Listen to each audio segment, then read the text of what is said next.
All right, good morning. We'll get started here. So, first, I want to thank our players for their time and their energy this year. I want to thank our support staff and our coaches for preparing our players week in and week out. I want to take a moment to thank Thomas Brown. Um, was put in a really tough situation, was given a lot of responsibility as the season went along, and I thought he handled it with poise, um, with command. I thought he did a great job leading. Just watching him inside the team meeting room, seeing him address the team, I thought he did a great job bringing accountability to the forefront, being a truth teller was really important at that time. I want to thank our fans for their support and their patience.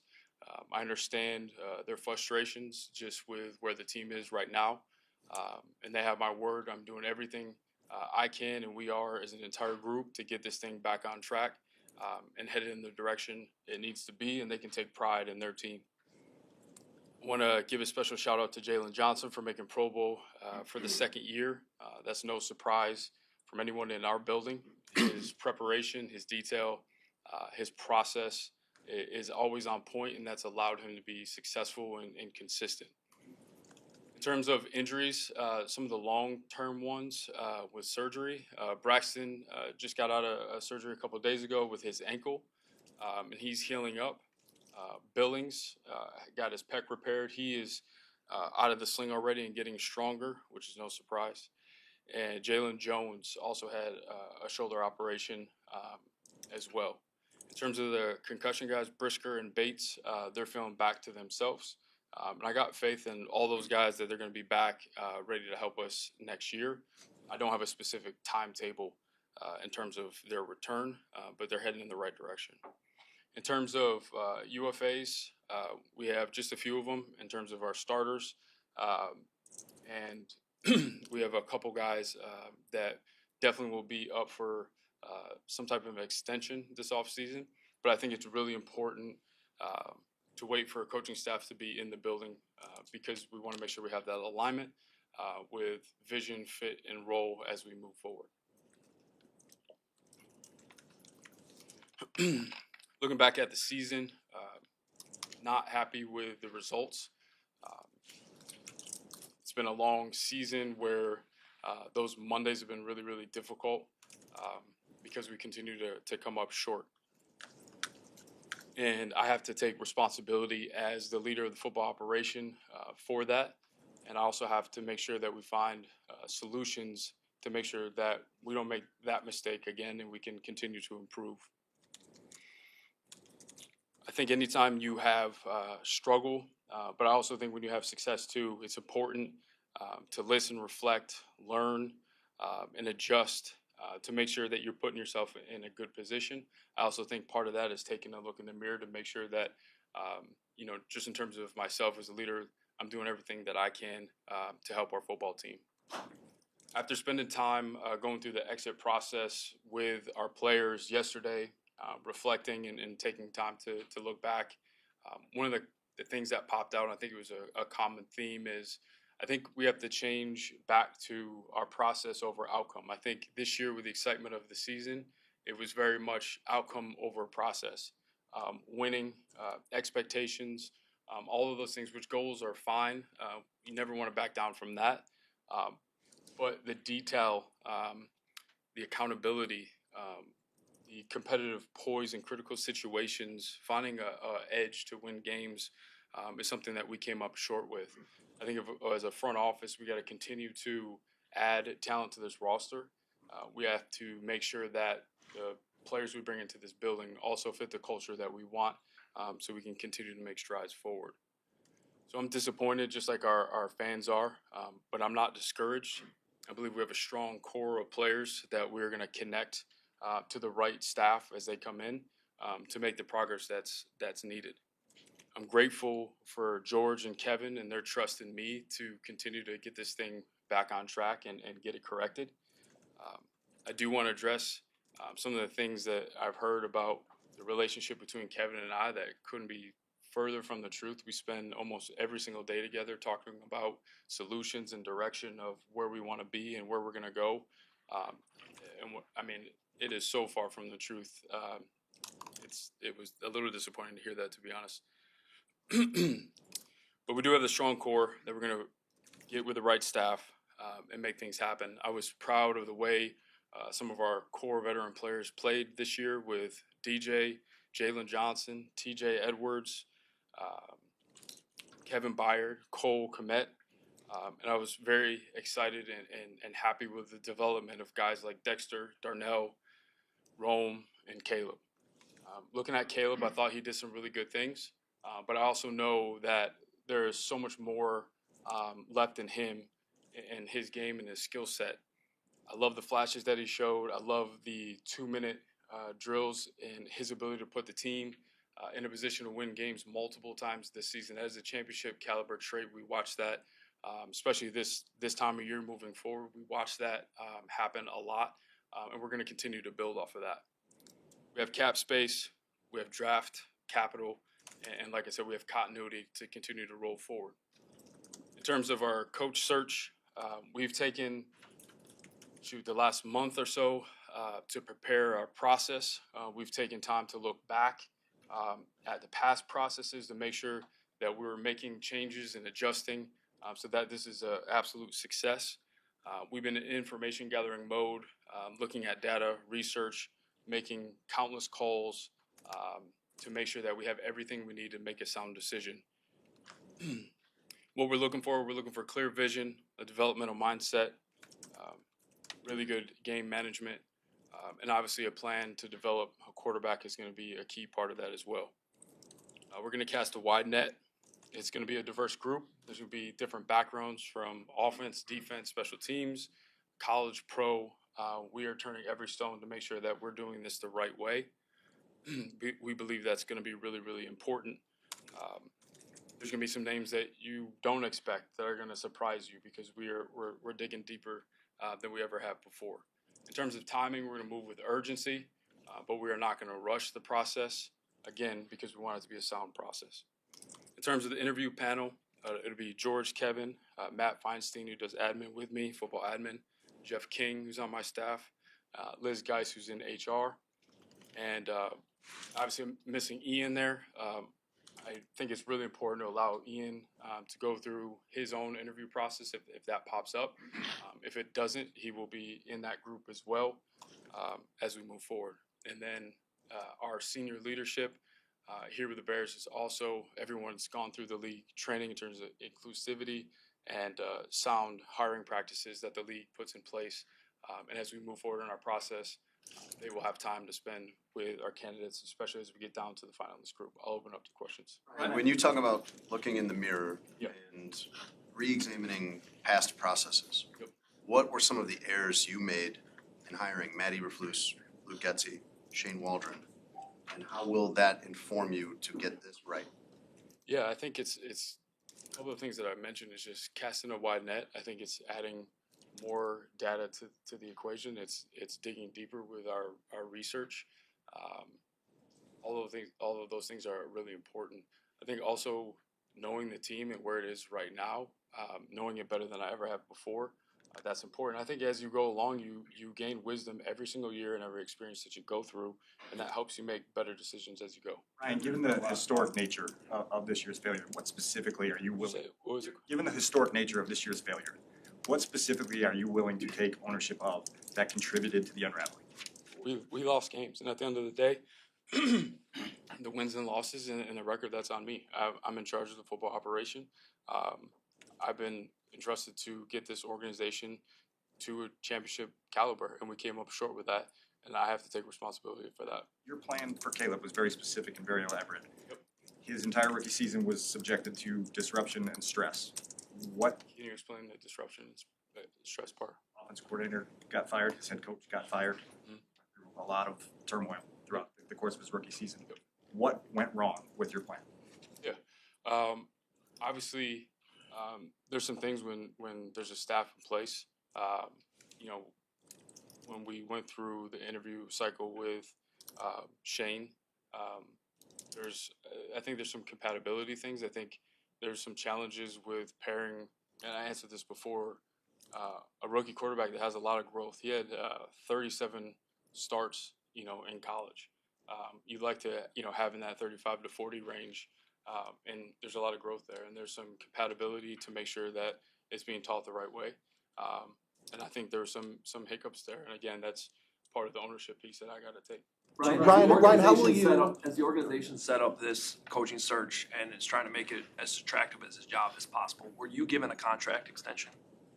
I've said from the day I've been hired, I'm not going to get in my contract that I just think it's a very personal thing in terms of how much I'm making and how long I'm making it. You understand why if any? Yeah, so the candidates that we talk to, that'll be something that I can address with them. What did seems to be maybe an overriding, or at least a theme in the locker room, that the players need more discipline, need to be challenged more. Yeah. Is that true? Is that the type of coach that this locker room needs, based on you learning more about your players? Yeah, I think that's important for any locker room. I had made a comment a couple weeks ago about training camp. I think one important thing is we look at the wins and losses, but you got to go to the root cause on how we got there. And I do think we need to challenge our guys more. And when we talk about accountability, there's systems of accountability. It's how we're going to put tape up of this is not how we do it. And then with examples of this is how we do it. And sometimes that can be uncomfortable. I call that healthy friction. I definitely think we need more of that, and that would help result in closing that gap on some of these games that we came short. Ryan, when these What could the number get to? I haven't put a limit on it. I think the restriction at some point is how much time you have. There's a lot of rules that go along with kind of setting your calendar up. So we want to make sure that it fits that and it's not stressing us out to an extent where we're not doing quality work. It absolutely needs to be quality, but I haven't put a number on it. Ryan, what assurances will you give candidates about the power structure inside Hallis Hall, about who they work for, about the clarity there? There seems to be some questions.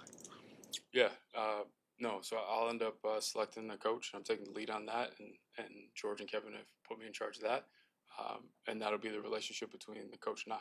When you told Adam, you know that coaches are going to ask about your status and about being aligned with you. What will you tell them? Yeah, I'll have that conversation with them, and we'll go from there. Ryan, when it comes to when you talk about coaches like having a wide enough pool where there might be some coaches that surprise you, are all options on the table? Would you consider giving up draft capital to trade for a coach of who's currently employed by another team? Yeah, we'll look at all avenues to get the best coach here. Ryan, over the summer, you guys talked about the culture here, the leadership here a lot, about what you had. How did it get from that to where we're talking about details and lack of accountability? What do you think kind of fractured that? Yeah, there's a couple things there. When we talk about culture, and I've talked about this, I strongly believe culture is people. You all spend time with them. There's a really good locker room, and they're with really good guys. I think there's some foundational things that you have to address from the beginning to kind of hold the standard throughout the entire year. I believe when you go through struggle, some of those things get difficult, right? Guys are struggling with just being down and losing games. And I think that's some of the things that we saw. Any team needs like a certain standard and certain measurements of how we're going to do things. Because at some point in the season, you're going to have adversity and your house is going to be shaken and your foundation's tested. And at that point, you got to go look at the root cause. Did we do everything we were supposed to in terms of detailing everything we needed to? Because if you didn't, it's a little bit off. And like I said, I think we looked at the outcome and winning more than the process in doing those things. Then those things show up and bubble up. Especially, we were put in a lot of situations where, we're a couple yards away from a kick line. We were right there in a lot of situations, and I think some of the competitive poise popped up in terms of doing what we need to do and being disciplined to get over the hump. Ryan, there was a lot of discussion, and I'm sure you guys will have this discussion too, about pairing an offensive guy with the young quarterback versus, a guy that can kind of oversee the whole thing and maybe has head coaching experience, things like that. Just what is your general philosophy when it comes to that kind of tug of war between those two head coaching candidates? Yeah, I think there's for a young quarterback, obviously there's ideal fit, but at the end of the day, you got to look at all the characteristics of what you're looking for in a head coach, and then you got to see what's the best bundle of those to bring in the building. Obviously, we're talking about leadership, accountability, some of those important things that carry over regardless of what the situation is. So like those have to be there. To ignore those just to go to the other side, I think is a bad deal too. So really, it's the candidate that has the best collection of all of those things. And yes, the development of a young quarterback is going to be a huge factor in that. Right, you were on the verge of 5-2 in late October, and then the Hail Mary happened. Why did that set off such a downward spiral for this team in your mind? Yeah, that's a tough way to lose. I think a lot of questioning happens just in terms of how did we get there. It's emotional in terms of the drain that comes from a loss like that. And that's where we got to be better just in terms of resilience of bouncing back and get back to things. So it was disappointing to kind of see things go south after that deal. And there's a lot of learning lessons from that game for our guys to make sure we don't put ourselves in that position again. What was the most frustrating element for you of the offensive line play throughout the season? And then can you touch on Montez Sweat's season? Mm-hmm. You get the big impact last year, had some different injuries this year, but didn't seem to be the multiplier, which I think was the word you guys used a year ago. Yeah. So line wise, the frustrating piece of that is I think it was hard to really identify. I'll say it this way: there wasn't one reason. It wasn't always the offensive line. It wasn't always the quarterback. It wasn't always the running back and protection. There's a lot of factors in there to look into, and I think all were involved, and it's a place we need to improve as we move forward. Because obviously, you don't want your quarterback hit that much, and some of those things do fall on Caleb. I think he's mentioned that to you guys in terms of getting us in a position to pick things up and also getting the ball out on time. And that's part of being a young quarterback is you're trying to figure out the coverages and you're seeing a lot of different things, but you're also trying to be right, and that leads to some of those sacks. So I think again, there's a lot of learning to be done in that situation. Right. What about Sweat? Yep, I'll answer. For Montez, we had a good conversation. I know he's disappointed in himself and wants to continue to get better. I know, and he knows he's capable of much more. Also, as we continue to build the defensive line, adding more talent on that will help. When we looked at some of the chip numbers and the double teams, he did get a fair share of those too. And the way that you defeat that is continue to add talent to create more one-on-one matchups. Right. You mentioned this leadership group. Can you expand on who else that is and why it's important that they're involved in your search here? Yeah, so that goes into our SVP group on the business side. I think it's really important. Kevin and I talk about it all the time. Just the continuity between football and business. That's one thing we take a lot of pride on here. So it's important when we get to the right phase that they're involved as well and become familiar with our staff. And I think that's important because it's a part of the family that's here, and they support football, and football supports business, and it's a beautiful relationship, and that's something we take seriously. After 3 seasons in this job, what do you point to as your most significant accomplishments here? Yeah, so the things that we've done on the roster, I think from a quarterback position, I think he hasn't even hit close to his ceiling and hit a lot of milestones that haven't been hit here in a very long time. Just at this past draft, I think Roma Dunze is going to be one of the best receivers to come through here. He's a very talented, humble, and I think his leadership's going to grow. I mentioned Darnell Wright. I think from another top 10 pick, I think that's a guy that continues to get better every single year. The secondary, obviously, also being aware of the guys that were here that have done a nice job and extended and make sure that they are here. So I think there's just a lot of things on the roster that we continue to chip away. I think sometimes I'm hard on myself, and even looking at the situation for what we walked into and how much in the red we were to where we are today. I think as a front office, we can take a lot of pride in that. Are we going to hit on everything? No. Have we missed some things? Absolutely. I do take pride in the fact that we are learning from those misses and we continue to improve. So I think from a roster standpoint, we continue to get better.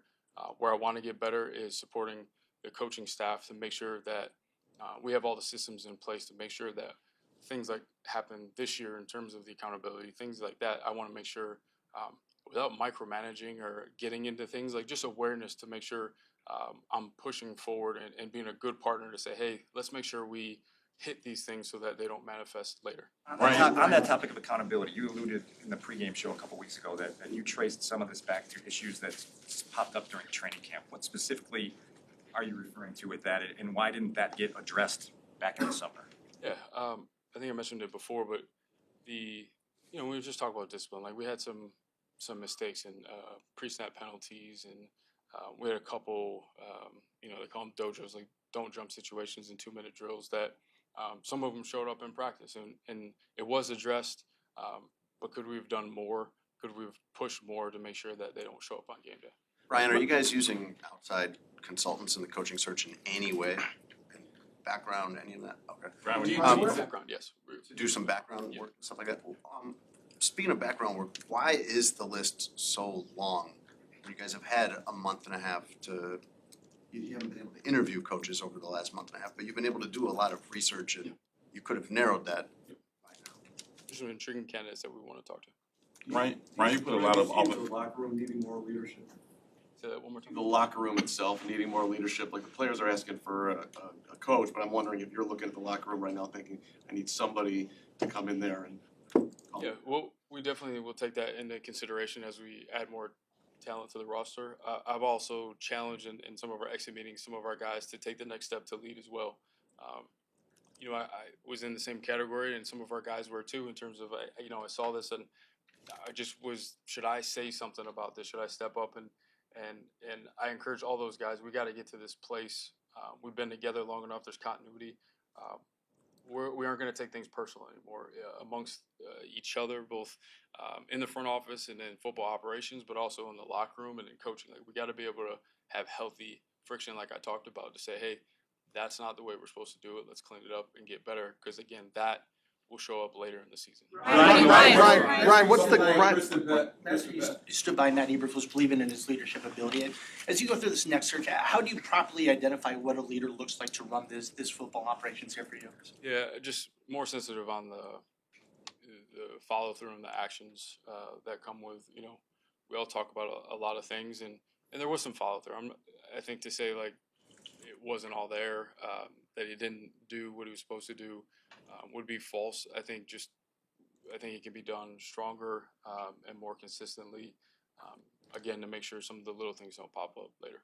Historically, this franchise hires assistant coaches and makes them head coaches. I think only one in the last 100 years has been a head coach before. What is the value you put on experience at the head coaching level versus how you project an assistant to be, given that Matt Eberflus was an assistant and maybe some of the traits you thought would translate did not? Yeah, it's a great question. When you look at that, good coaches come from different places, different backgrounds. How are you supplementing your blind spots, your void? So if you're a first-time head coach, what can we put in place for you to help support you? What do the coordinators look like? Are they former head coaches? You have an advisor that's a head coach that's at your right side to pick up some of the blind spots to say, hey, you might want to take care of this. This could turn into something later, or I think you might be missing here. So how are you supporting some of those blind spots if you are a first-time coach? If you have been a head coach before, yeah, there's a lot of value because some of the new things, like you've already experienced those, you've been around it, and you have kind of the playbook and the blueprint on how to counter things when they go away from you, or when you have success, how do you make sure that everyone stays humble and they continue to work and get better? Ryan, you put a lot of weapons around. Which coaches have you scheduled interviews with already? So what we will do, and I forgot to mention this, when we interview candidates and they approve it, we will make sure we put that out to you of who we interview. So I'm not going to go through and put all that out now, but as we complete an interview, we will send that out to make sure you have the name. Yeah, one more? Yeah. Ryan, you put a lot of weapons around Caleb on the outside and not so much elite talent from the inside out in terms of offensive line. Yep. In hindsight, do you feel like that was the best thing for Caleb in the offense? And also going forward, do you feel like you have enough resources to flip the O-line in this offseason? Yeah, so I would say like in a bubble philosophically, you would obviously do that. I also think you got to look at the situations in terms of when you go through the draft as a trade deal, it's what's best available. Also, when you go through free agency, we're looking at a board of what's there. So just because it's the philosophy doesn't mean that every year there's answers at those positions for you to take. Um, but obviously, I believe in that, and I definitely think we have all the assets we need. And from a draft free agent, I think some things line up for us to take care of those deals.